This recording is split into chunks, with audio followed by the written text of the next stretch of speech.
আপনার নামটা কি? রুস্তম শেখ। আচ্ছা, ওনার কি সমস্যা হয়েছিল? সমস্যা মানে এখানে চলের নিচে এখানে হ্যাঁ। টিউমার টাইপ হয়েছিল।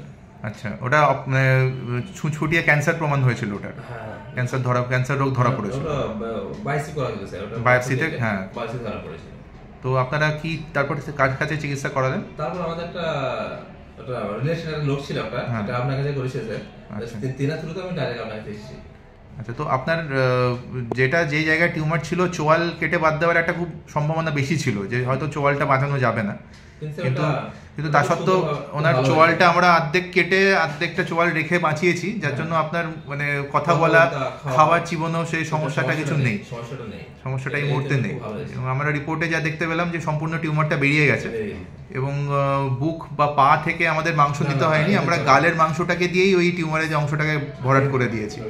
তো এখন আপনার মানে কোনো রকম শারীরিক অসুবিধা কিছু বুঝছেন নাকি? খাওয়া দাওয়া মুখে আপনি সম্পূর্ণ খেতে পারছেন, কথাবার্তাও বলতে পারছেন।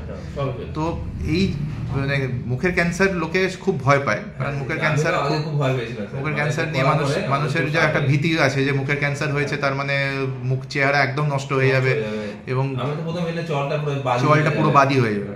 তো আপনাকে শুধু এটাই প্রশ্ন যে আপনি আপনাদের মতো যাদের রোগী আছে তাদেরকে আপনি কি বলতে চাইবেন? তাদেরকে ডাইরেক্ট আমি বলতে চাইবো, ডাইরেক্ট অন্য জায়গায় না দেখে ডাইরেক্ট ক্যান্সার হসপিটালে দেখানো যায়। বা যারা দক্ষিণ ভারতে চলে যায় বা যারা, আমি মানা করবো যথেষ্ট আমাদের কলকাতার মধ্যে ভালো ডাক্তার আছে, ক্যান্সার হাসপাতালে যেন চিকিৎসা করে, কেন প্রাইভেট যেন কাউকে চিকিৎসা না করে। ঠিক আছে, সুস্থ থাকবেন, ধন্যবাদ।